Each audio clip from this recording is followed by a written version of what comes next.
बात खत्म हो गई। नीतीश जी की बात बहुत पुरानी हो गई और अब उस पर कोई चर्चा करने की जरूरत नहीं है। जी, राहुल जी ने कहा एक्सरे कराएंगे समाज का, आप क्या कहना चाहते हैं? देखिए, जिस समय एक्सरे होना था वो एक्सरे का समय था।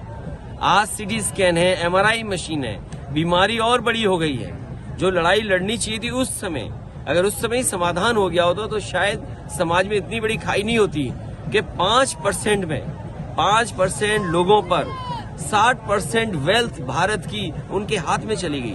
कोई कल्पना कर सकता है कि भारत इतना बड़ा देश, 140 करोड़ आबादी का देश, और 5% लोगों पर पूरी की पूरी धन दौलत हो देश की? तो ये किसने किया? ये पुरानी सरकारें जो थी उनकी गलत नीतियों के कारण थी। जब एक्सरे करना था तब एक्सरे किया नहीं तो बीमारी बढ़ गई। आज एमआरआई सीटी स्कैन की जरूरत है। मुझे उम्मीद है कि जब कभी भी समाजवादियों को मौका मिलेगा सबसे पहले जाति गणना कराई जाएगी।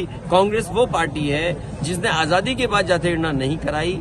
लोकसभा में नेताजी शरद यादव जी, लालू प्रसाद यादव जी, तमाम दक्षिण भारत के दल जब मांग कर रहे थे जाति गणना की तो कांग्रेस पार्टी ने जाति गणना नहीं कराई। आज क्यों जाति गणना कराना चाहते हैं? क्योंकि वो जानते हैं कि उनका ट्रेडिशनल वोट उनके पास नहीं है। वो पिछड़े दलित और आदिवासियों की तरफ देख रहे हैं। पिछड़े दलित आदिवासी भी जानते हैं कि आजादी के बाद धोखा उन्होंने दिया, इसलिए इस बार उनकी कहीं बात बनने वाली। इंडिया गठबंधन कैसे चलेगा ऐसे में? इंडिया के अंदर आगे देखा जाएगा।